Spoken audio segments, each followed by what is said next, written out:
Hallelujah, hallelujah, hallelujah, hallelujah. Sisi iyo uli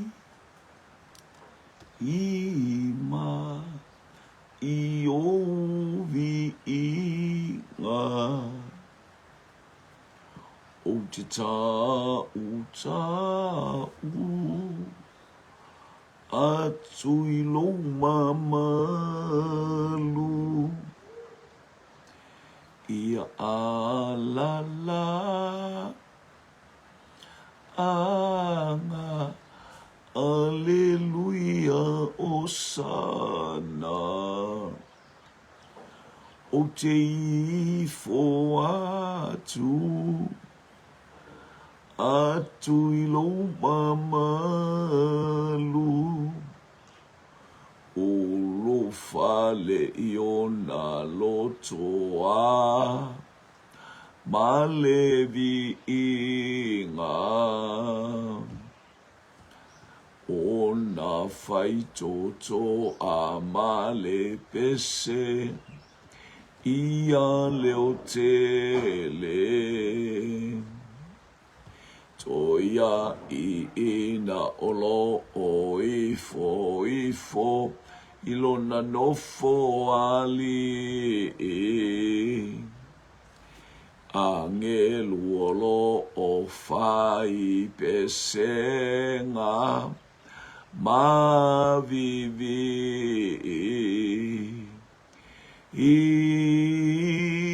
sisi iyo uli ima iyo uvi inga o te tā u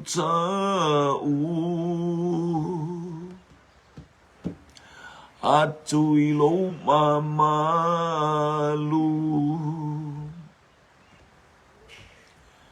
ia alala anga aleluia osana e o te ifo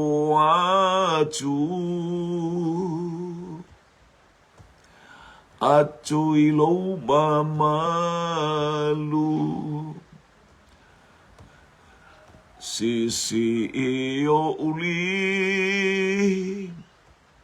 ima iyo uvi inga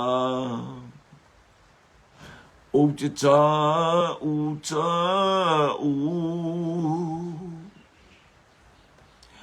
atu i lo mamalu ia alala anga aleluia osana o te ifo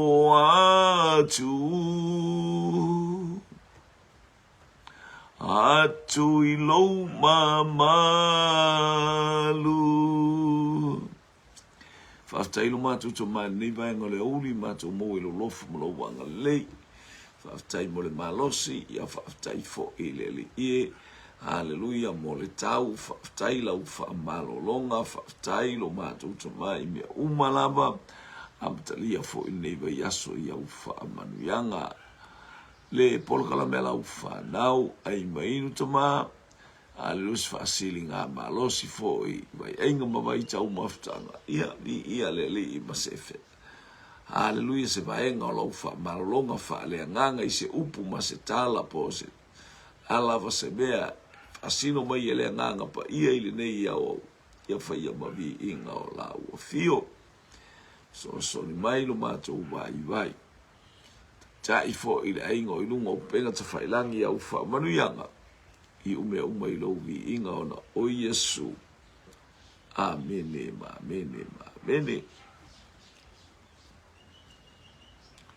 ia fatalo fatu sio tatou ainga aleluia ma le ainga o le fatutua i lunga o penga ta whailangi ta lofa lava ia le li malo le soifua mo foi la matanga nei vai aso i tutu feiva mga luenga ia fa malo atu ngā lue ile a inga o le whātua tua.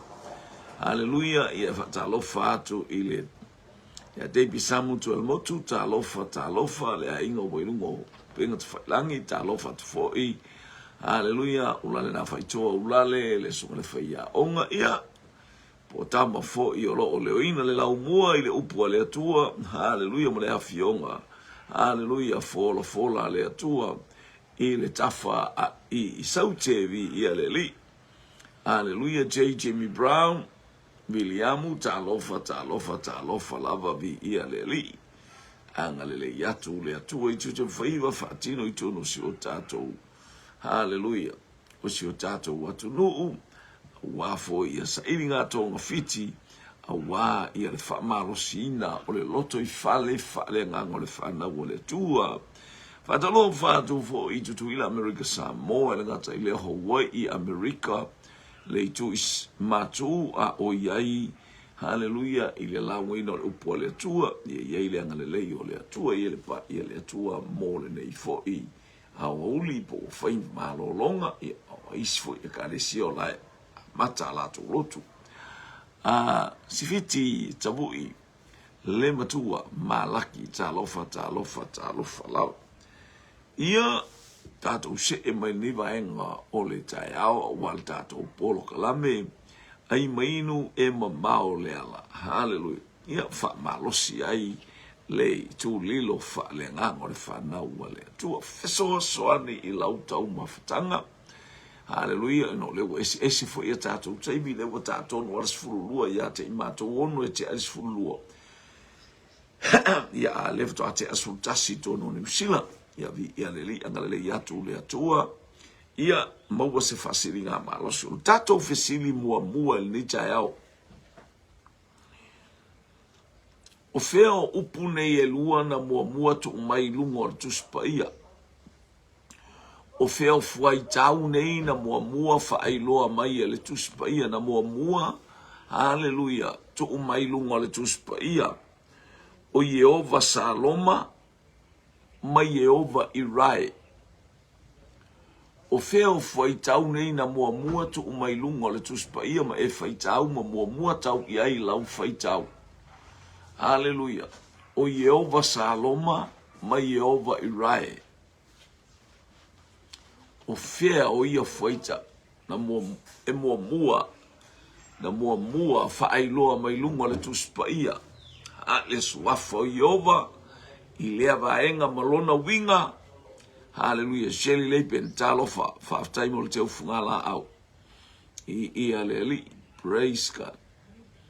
E wa whaali mai ai lunga le tuspa ia. O fea o nei, hallelujah.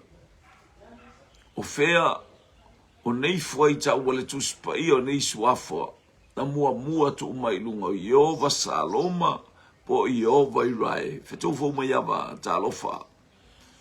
Uso mai le lau mua vi ia le li. Praise God. Hallelujah. Hallelujah. Yehova Irai. Yehova Saloma, o feo foi tau nei e mua e tau iai le tuspa ia. Hallelujah. Whaaftai mo le whatalofa sfiti le matua.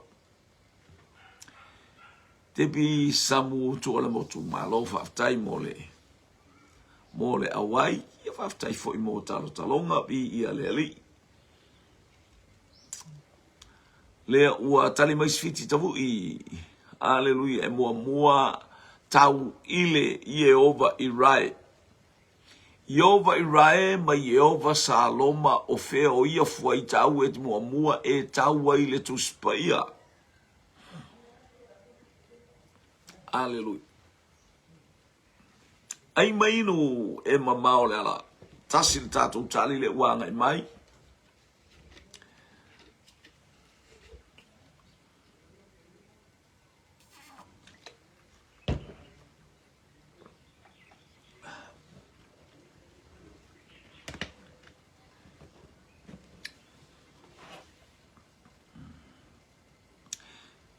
tatou tali le ua iai o le e mua mai e ova i rae mai asi fiti malaki. Ai mainu e mamao le ala, vai ainga ma vai tau maftanga le ainga ma le whanau le atua, i lau polo kalame, haleluia, wha malosi au, haleluia, ile nei vaenga, haleluia. Ia whaaftai, tu fau ma iava, mo le whatalofa, ia fo ile anga le leo le atua i lunga o le ainga a o angai mai, ile nei vaenga o le au oli. Si io uli ima io vi inga o te tā u atu i lou mamalu ia alala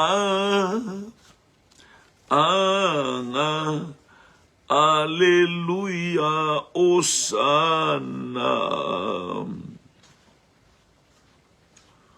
O te ifo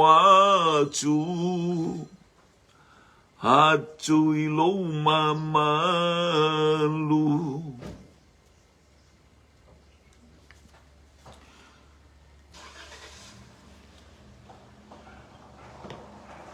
Si io uli ima io vi inga o te tau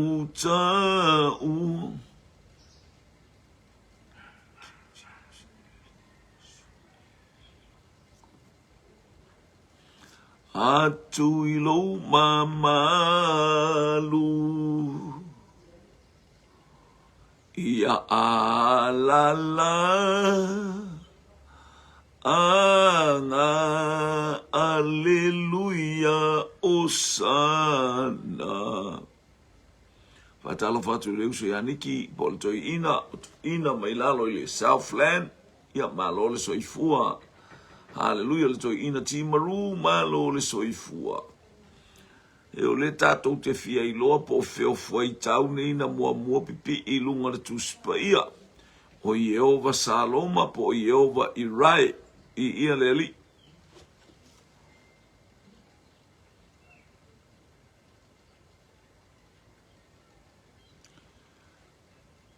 O le winga o le upu Yehova Irai o le atua nate au maia. He is our provider. O le winga o le upu Yehova Saloma. Hallelujah. Ia o le file mu. The Prince of Peace. He is our peace. Hallelujah. Whaafou mai ama na mua mai le Yehova Irai.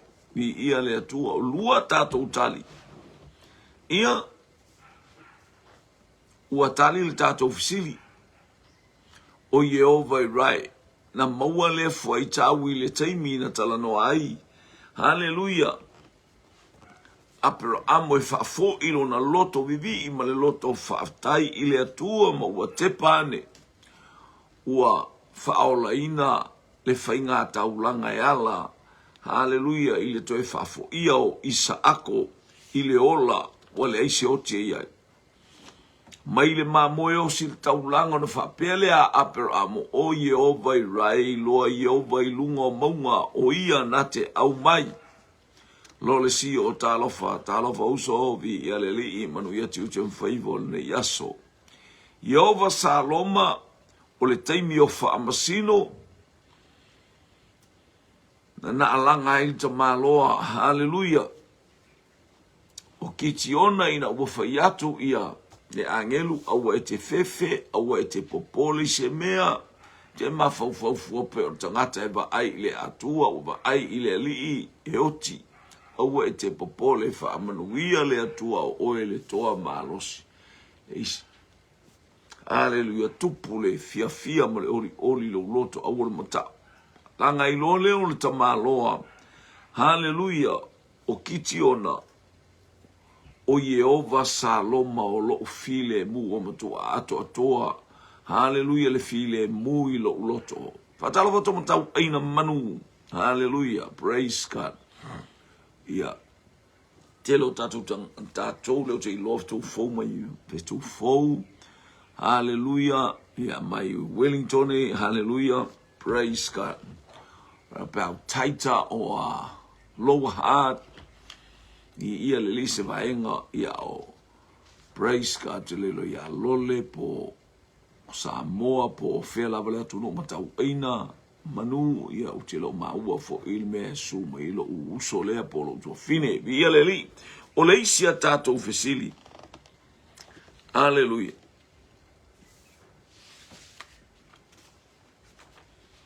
Sa o PCC. Sa o PCC.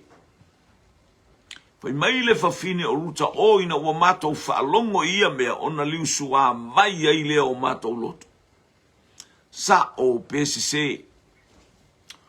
O ruta le fafine na whapeane oi ina ua mātou whaalongo ia mea ona liu sua mai ai lea o mātou loto. Sa o PCC. Just answer true or false.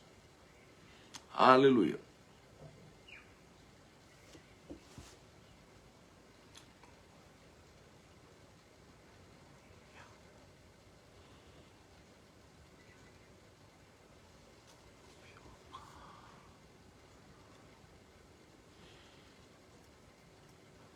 Tu fou mai amba maletali SSA.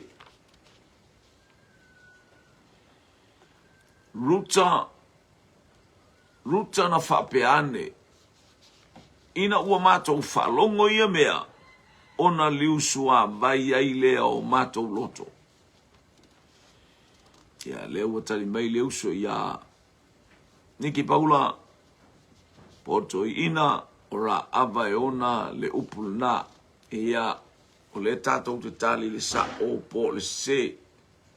Hallelujah. Ai whaaftai ia mo le fisoa soani. Ia le li.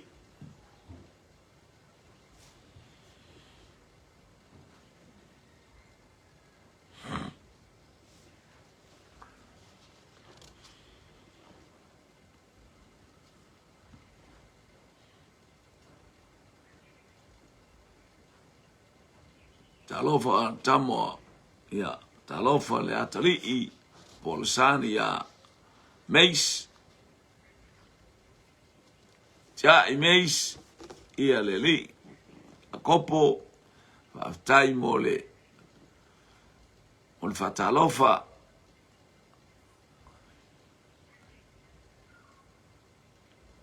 tai pia o malolo, awane Awane oi walanda leu ma o ele malo lo o to wale fto ata sutas. Hallelujah. Alexander Avamua talofa. Debi samuto ele motu talofa vi ia leli.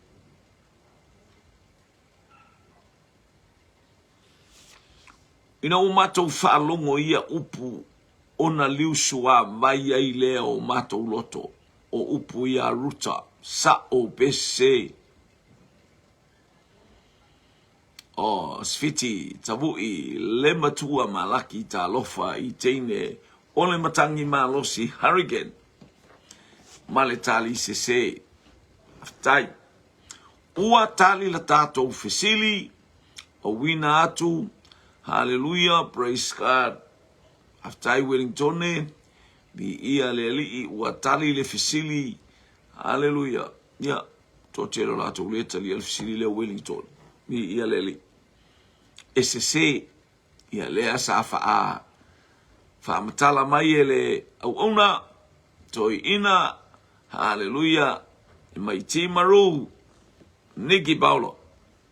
O upu ia o upu ara ava. O upuia o upora ava. Hallelujah. Upora ava. Ia na tala noa atu wai I tangata no atu e asi le no. ua le ai se malosi a te i mātou, ua fefefe mātou, ua whaale tonunga a mātou. Hallelujah. Ia, tamuia le atua ia te oe. Praise God. Hallelujah. Ile nei vaenga ole tae au.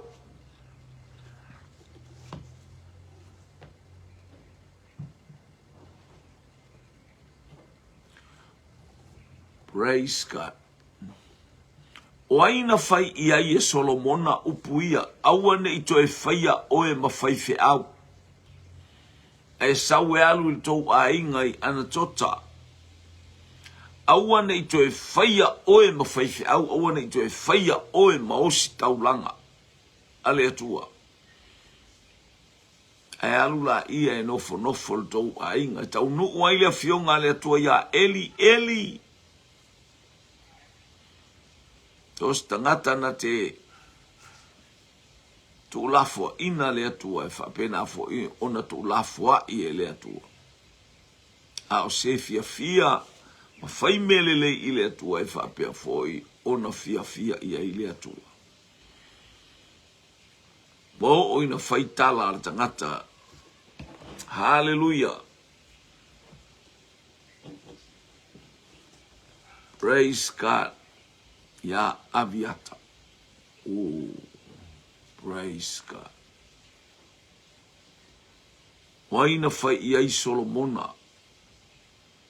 Saula ia e alu le tonu ui ana tota. Sau e alu le tonu ui ana tota. Awane i toe faia oe ma faife au. Ni ia le li. Se foi mana ia fo io le a tau fingo le fai au a ia lango le fa fonga ia ile atua ango le fai au e tau sa vali wingo le atua ma le me fina ngalo ia Yesu o le lei a Hallelujah.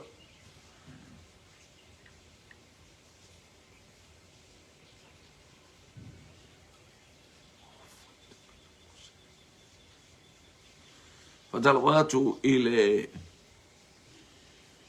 sunga ya uta ulu ta riu ta lofa uta ulu ia le lileu mtali mai ia tu foma yaba. Hallelujah. O Aviata. So e Paulo lau ngatu ngata tu fisili o aina fai i ai Solomona. Saula ia to e fo i lo wainga awane to e faia o e mausi taulanga ai alu ngo for ko fale le ko e faia o e ma fai fi au i ia leli o le fi au mai le atua na tautala mai Solomona ona o le fa funga ngutu lua o le fai fi au o Aviata ua tali le tato ofisili o le tamalo Aviata.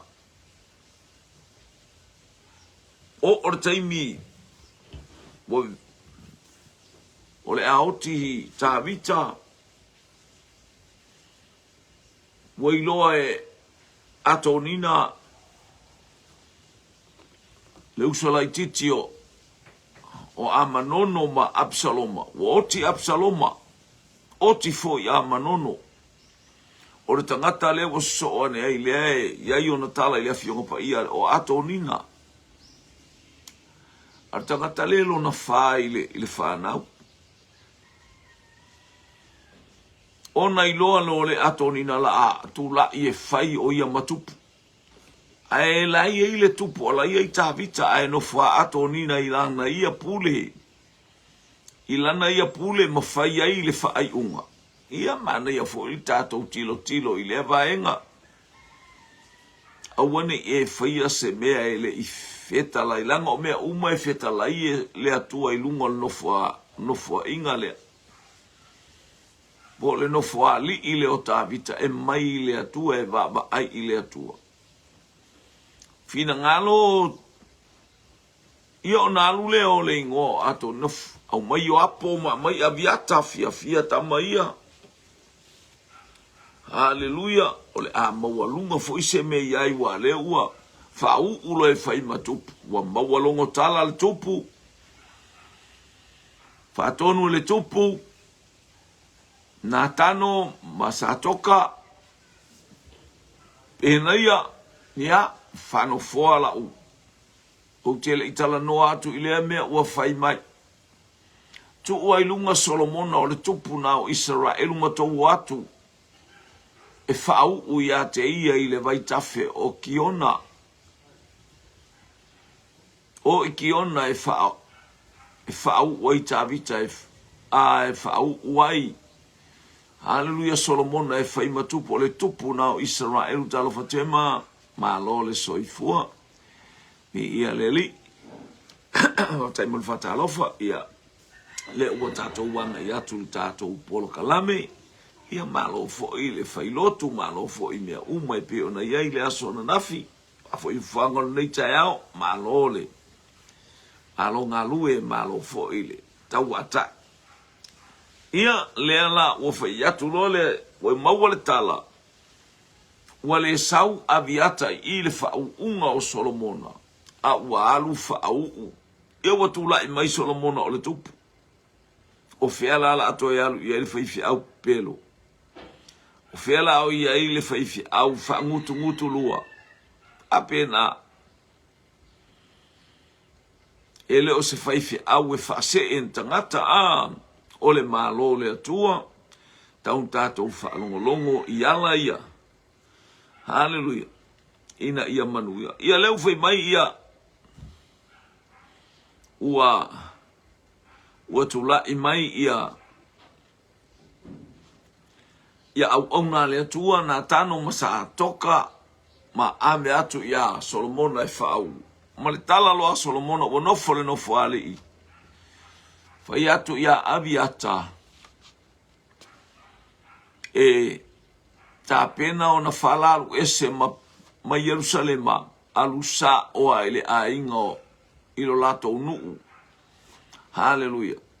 Awane itoeba aya o ia. Ai whai e alu lo i le lato nu o anatota. O le vaenga o peni a mina. Ia. O le talana i le winga. Hallelujah. Praise God. Ia moni o le tangata o abiata lena o iaile. Le fia fia. O le tupu ia Solomona. Ni ia le atua mato e whaafoi. E alu le lato fale. Hallelujah. O upuia Saulo na whai a Tavita. Se atali o e aise. Upua Saulo na whai a Tavita. Se atali o e aise. Sa o pese. Upua Saulo i a Tavita se atali o e aise.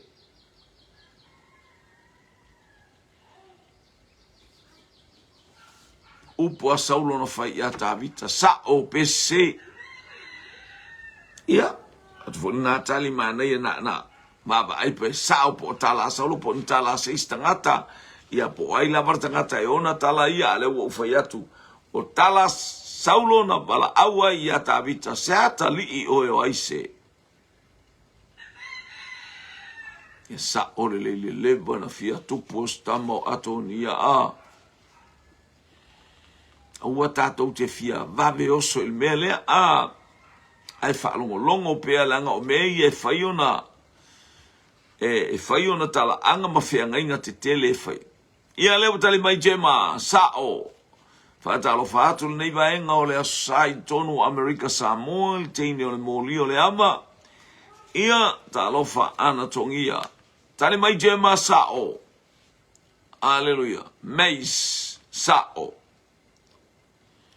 Se atali i o aise, tala Saulo na whai a Tavita sa o pese.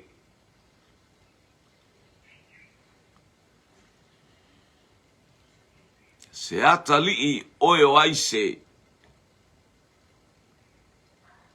Maretta Crichton, whatalofa atu i le sapati tonu o Hawaii, talofa Maretta Crichton, ia malo le tatalo, ia malo fo i le lango i le afionga pa ia le atua ma le whainga lotu fo i le nei tae au i to tonu o si o tau pi to no o Hawaii ma le tari le wa mai sa o le ia o lo o anga i mai le mai moanga ma le mata matanga ma le whilo inga nei tae au mai Amerika Samoa mai lauli i le moli o le aba te whai mai alua ei lalo tanu moa nei te ua solo le mea Haleluya, fetu vau mai ava ma le tali sao, tali mai. Haleluya, i tamo le matangi ma losi le afa. Hurricanes, fetu vau mai ava sao.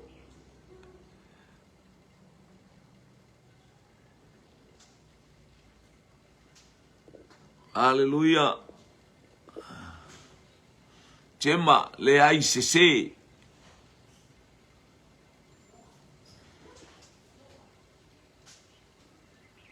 Tali mai ia anatongi ia sao.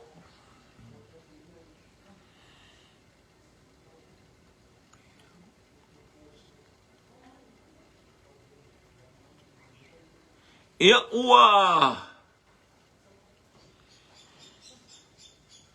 ua mawartali o tatou fisili o upu ia o upua saulo na fai ia tavita sa o lelei. Pa ia tavita ina ufisilia se ata lii oe o aise. Ia e mana ia fo le talia tema o upu na fai atu saulo ia apine alua le fisilia ia tavita a. Ia ese fo ina fai anto e fo ima ia le an sawar tama o upu na tusia tuspa ia. Haleluya. O tala a saulo na fai ia tavita faaftai. Ia faaftai le watu ua mai lotu mai i Hawaii. Ia faaftai malo le fa malosi malo fo i le ono sai. Haleluya, haleluya. Ia. Ia o tali mai ia siviti malaki. Haleluya. Sa o lelei. Faaftai tari mai Wellington e vi ia leli. Praise God. Ua tali le tatou fisili. Hallelujah. Praise God. Hallelujah.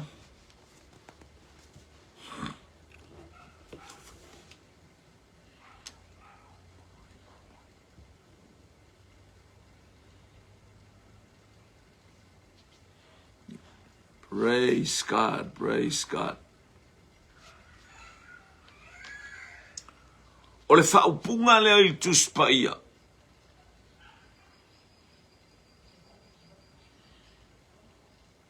Sua ulu o le suabai ulu faspovi masima teki te ia maukengi supo moa ola o lasole.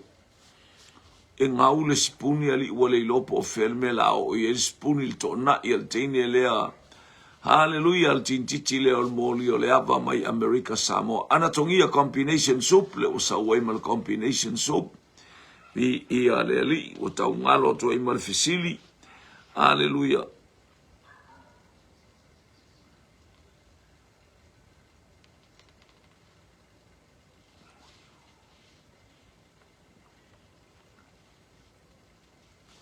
Olo uoti, olo umanuia lea, a olo uola ua ia keriso.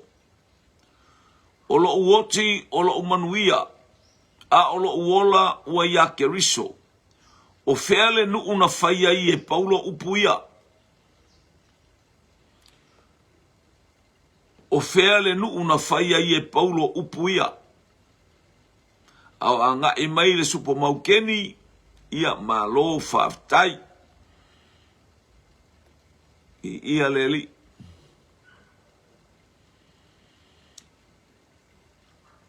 O feale nuu po le malo na faiai, po le kalesia, na faiai e paulo upunei, o lo uoti, o lo umanuia lea, a o lo uola ua ia keriso. Ia malo le. Mainiu Joseph al Savelio, talofa.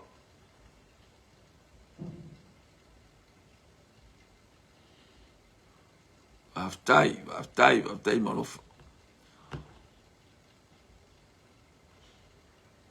Pei ia o Filipi, ia malo.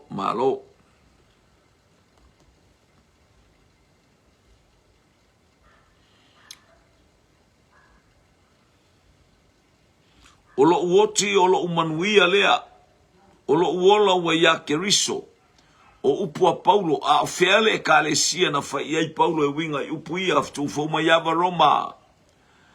A jema pei ia o Filipi, le suni scan len talofa la faftai motali, faftai fo ile tawivi, faftai fo ile ma ele nga, na i vaenga fo ipi o leu tatu talisua nei vaenga o le oli, haleluia, ia matu ia ipi o se vaenga fo ele se tiset, tu e fa malosi te lea i tato upole apostolo Paulo ile ekalesia i Roma, maya anatongia,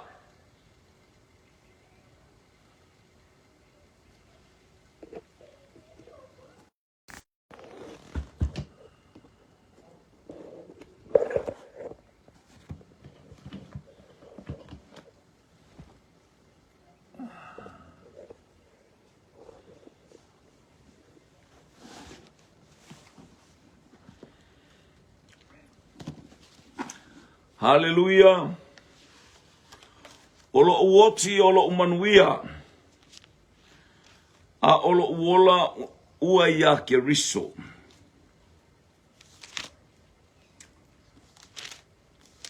Upua Paulo na faile e kalesia ai. O upua Paulo a o aile e kalesia na fai ai.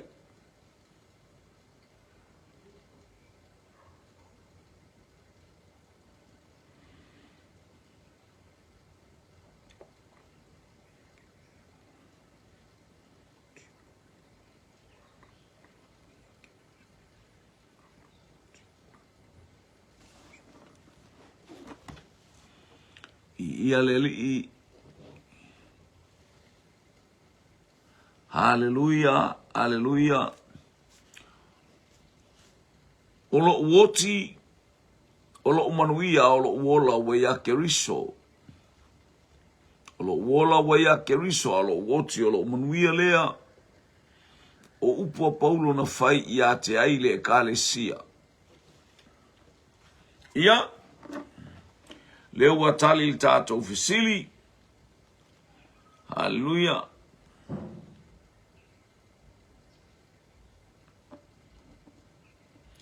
Awa olo uola wa ya Kerisolea. A olo uoti. Olo umanuia lea. Paulo ia Filipi. Ia Filipi lo mta bua mua alo no fai upu e luas fultasi. Ia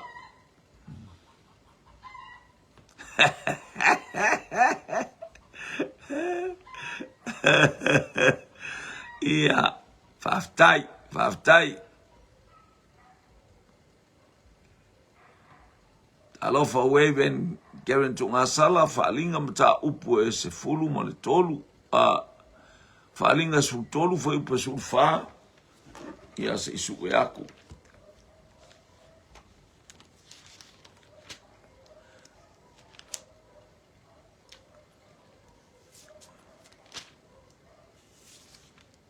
faalinga e se fulu tolu ar fai upu e se fulu fa.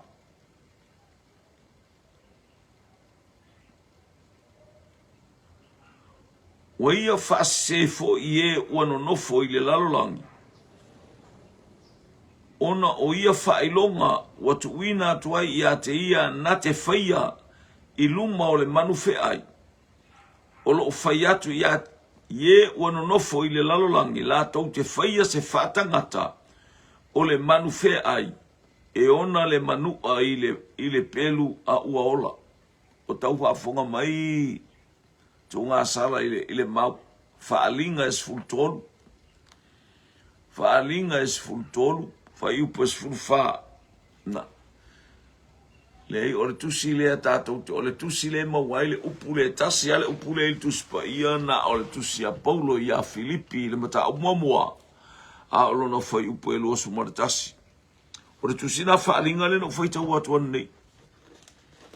Fai upo e sumarwha, ma tau rewa ore fai ona ta upule sumaratolo e lua manu fe aia e o mai ai i.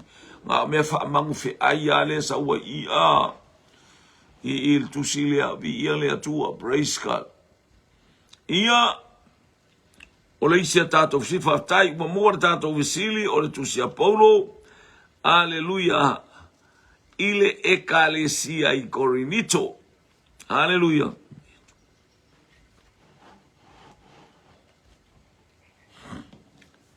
Ua e tu ua lo unua i alofa, aleluia. Ua e tu ua lo unua i alofa, ia e manatua unua i ngā ruenga. Ua e tu ua lo unua i alofa, upu ia Ioane na tusi ai, ile ekalesia i Semurana, Semurana, haleluia, ua e tu ua lo unua i alofa, sa o PCC, sa o PCC.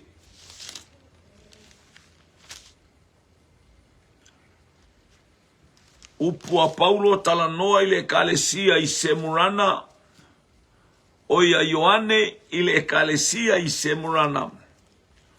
Ua etu ua lo ulua i alofa sa o PCC.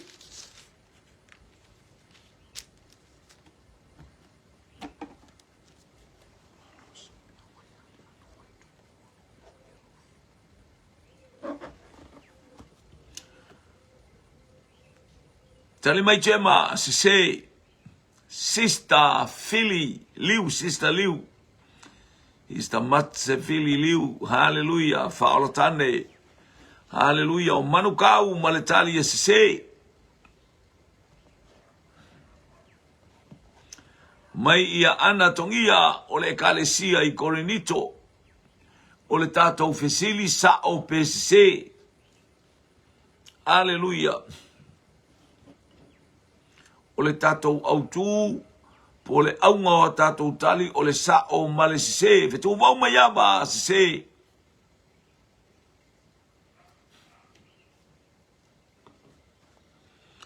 A ua o wiloa se mea ia te oe, ona ua etu ua lo urua i alofa. O upu ia Paulo i le ekalesia, hallelujah. Oi o Filipi, oi o le oti, o lo wola, o lo manuia, le aua mai le kusinga Filipi. Anatongia, ta. Anatongia se. A ua oi loa se mea. Ia te oe, a ua, ona ua etu ua lo urua i alofa, o upua pau a Ioane i le ekalesia. I Semurana sa o PCC. O upu na apopua i atuaipe na avif o le tusi na au mai a Yesu Keriso tusi e Ioane. E ave e kalesia e fitu. A le kalesia la le na whape atu. A ua oi loa se mea ia te oi. Ona ua etu ua lo urua i alofa. Te le ataimi tātou te o ese ai ma le taimi tātou maua ina i le li ima na whaamnuanga anatongia se. Mareta Crichton se. Ia mana teo tasis tātou tali. Alleluia. Ai mainu. He ma mao le ala. Iau te lo tali o tātou silu wa iai. Te se. O le upu a Ioane na tusi o le vaenga mua na whaeilo atu i le ekalesia i Efeso. O ekalesia i fitu, o le ata o tātou. O mea ese o lo tātou wola i o lo o whai eisi na whaele tonu o tātou e. E toe ama na i ma tātou toe prepared. E toe sauniuni ma toe teu. Hallelujah. Lo sa o le ekalesia filifilia ale atua. Hallelujah, ia na o le ekalesia i Efeso, o le tala na whai ele o Semurana, a o le ekalesia i Efeso, whaftai. Whaftai ia tā pena i o tātou wolanga i tātou tato yai le ali asa tato yai ya tato wa ya tu isele ango tato wolanga fa pena foi lo ta ita olanga aya tate fa tata tele fa ya tu la ya o wale leilo ta olanga ale manatu tas tata moe puno wai fo mai paulo tele manatu wa o maua Aleluia. O tele manatu wa o maua il tusia Filipi ai o tata moe puno wai ile mea na maua ya uelo uali I praise God. Oh, hallelujah. Vi ia le atua.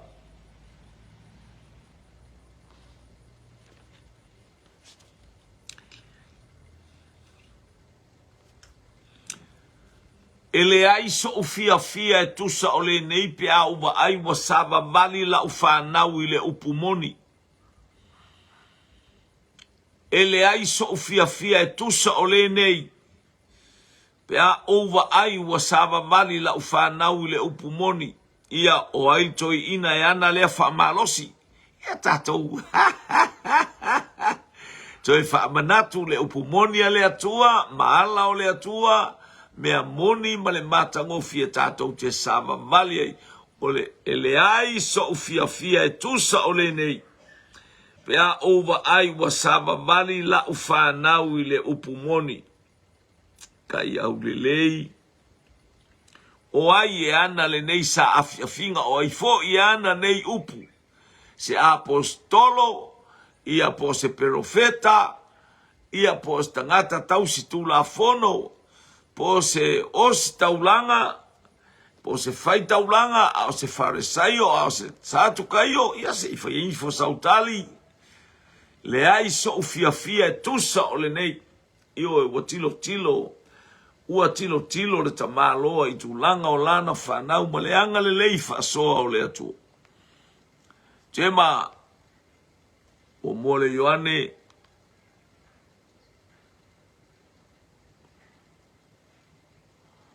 ua mua le Ioane mata abua mua whai upo e wha.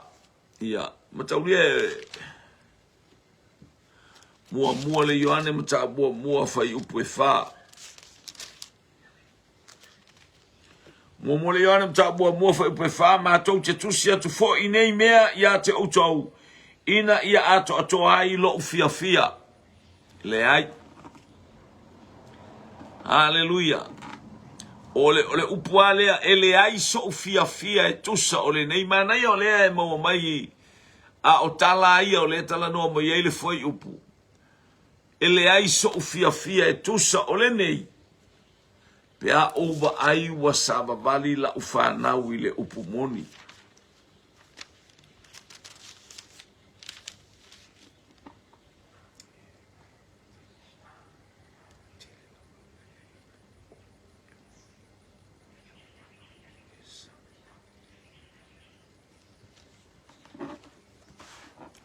E mana ia fo el fa malosi mai tu fine ya tema. Tolu le Ioane. Haleluia mata upu mua fai upu e wha. E tele lava lo fia ina ua owi loa ni a ufanau o e sama vali le upu moni. Fa pei o le poloa inga ua tatou maua mai a tama. Ua talil tatou fisili. Haleluia. O le tali na o le tatou fisili na e taatia. Haleluia. Ile tusi ale mua le Ioane lua tolu le Ioane mata upu mua fai upu e fa mareko lolene se talofa thank you Jesus praise God talofa tu fo ile apostolo le watalimai o lo uso matua ya Ioane le apostolo sa ole lei e moni fai umu Samuelu talofa lau Really, praise God.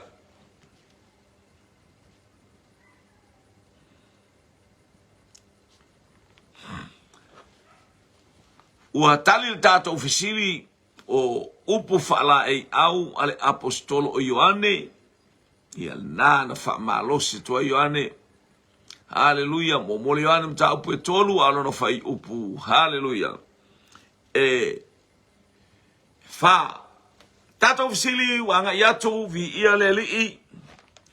O feale mea na mua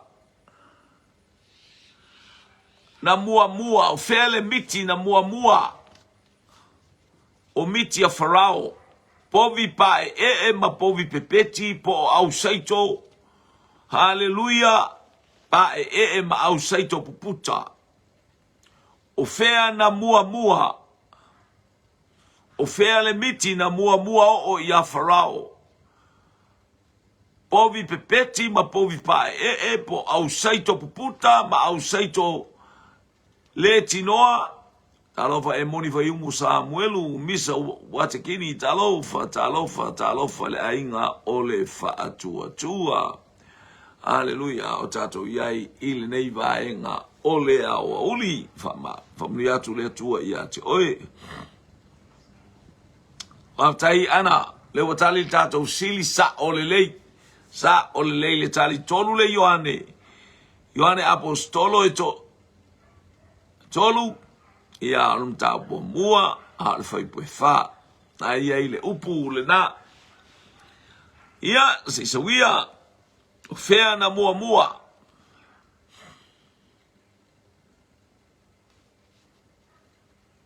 na mua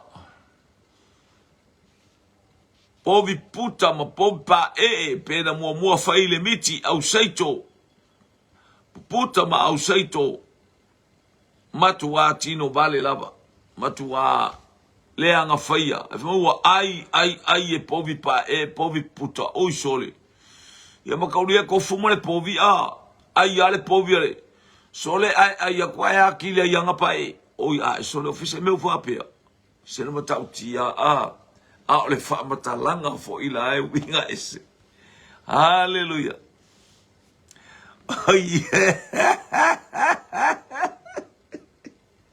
Ia, ai se polo la capimba se polo soka le fa pe mai tamale mai male poni brother Gray o povi la poto ma povi mimiti da mua fa ilo no bingo menale sa voltali le watali mai ia le uso au na o povi la poto kelelo ai ali o mai ali kelelo ai saka maka povi ile soka ile kaubanga soka aftai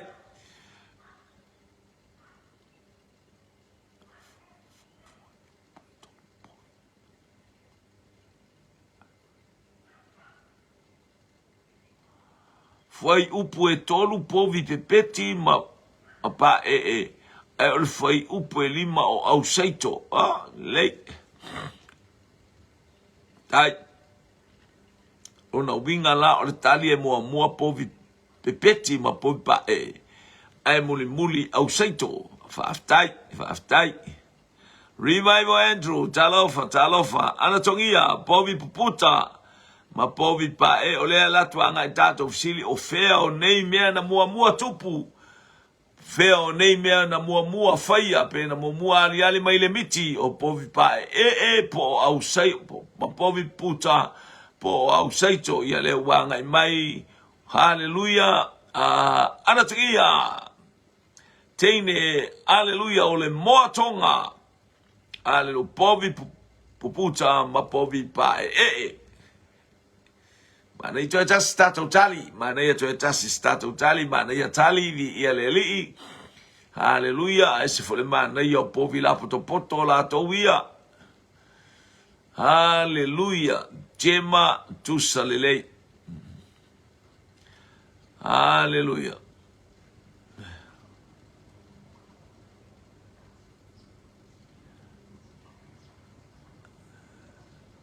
Iya, na ia i foi povi fa pa o le ai si sole fo mai le ainga e povi ali pe pa le o povi puta oka ka uli ale pena fa tu ai ale povi ai ale povi la to sole o ma ka uli la povi la ki povi ang usila ma uskalia la popo fa pengi pulu makau sole eva kwa pa a me tali tato sili ma lord tali na mua fai le miti a Farao. Mai Farao fai la miti.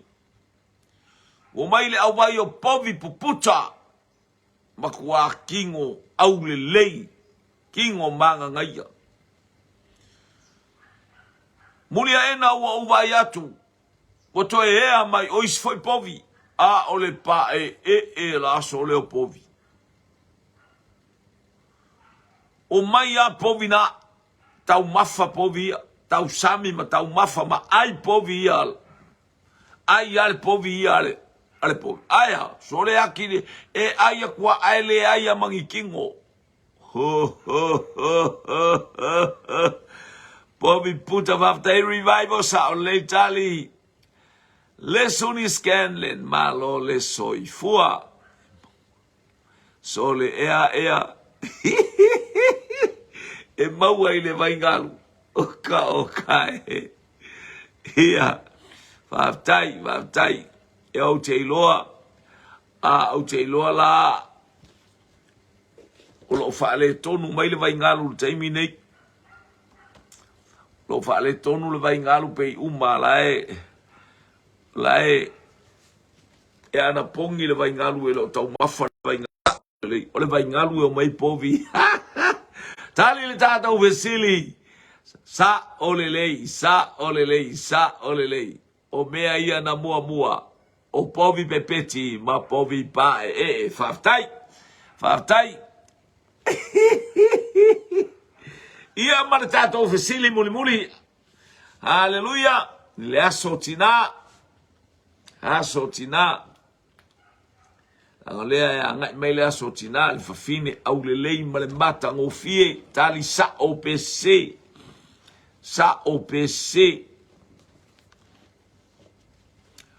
O le fafine o apikaila. O le fafine. Haleluia. O le to'alua lona lua le nao tāwita. O apikaila o le to'alua lona lua nao tāwita. E sa nofo i lista maloa. A orta maloa le mau oa. Ai le angala na mio. A ua nofo nei a tāwita. E fafine o apikaila. O le to'alua lona lua le nao tāwita. Sa o PC. Leo tale mai jema. Sister Liu. Hallelujah. O manukau. Sao. Fafine le esele ma na ia sole. Ma sandia no mato watu e whainga luenga vava ai le fafine le ami o le lei. Mato atu fo e ata watu iluma o lono fale o loa. Haleluia le ngata ni whaatau mai mato upankeke atu a maisi no matua, maisi fafine. E lai titi a le fafine sole. A ona winga ese oka te aule leifa. Jema mua aino amalua apikaila aena mua me kala ele whanau oka le aule leiso le mana ia whaftai. Le oto e mauan teine whapena i le whanau ma le aimainu. Teine le whanau tina le angala na mio sole. Hallelujah. Faitala ya tavita. Praise God. Ia whaftai fo i mole awen mai tanu moa. Whaftai teine o le motonga. Hallelujah. Se io o isaso whamatalato ia te oele mafu angana mawaili meta o le motonga. Le angara tangata tonu ana e ongar suafa nale te suafa mai ai. Na ia whamatala ia te ana tongia sa o le lei. Mawale sa o maya ana tongia.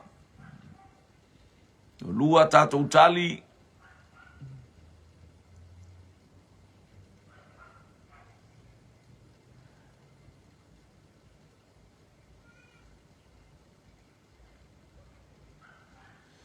Ia leli malo.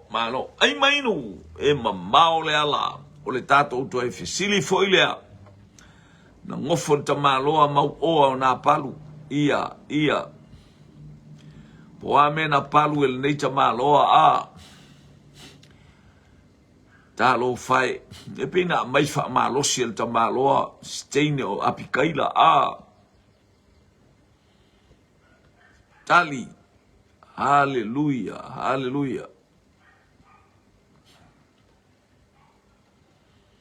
ole to alua lona lua leo tavita ole tali leo sa o mar se le ngonga no se sa o mar se au i leo o ma kule sa o mar se ma ya ana mo te ia leli ia ole tali na o tato fisili wanga yatu e molia nga faftai malvi inga ole atua sa ole lei o apikaila sa lua su tas tausanga ile taimi lea nga ngofo ai matavita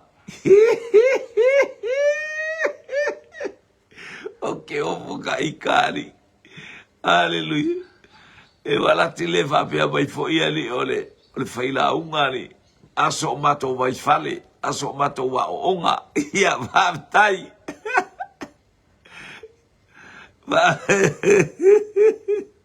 ia vaftai io e wamisia e palu io e walo na winga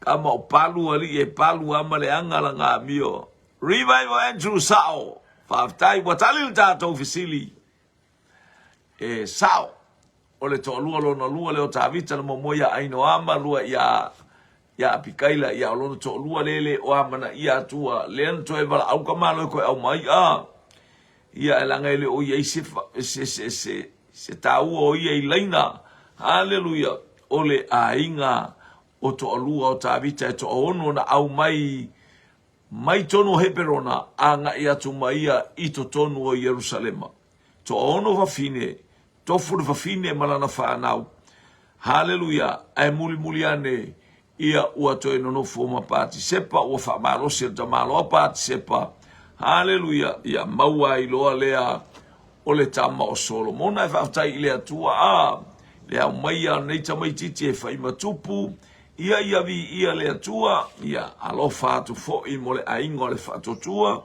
maua se so ta inga ina o tale i tu la lima ile afiafi o lau polo kalame taulanga afiafi.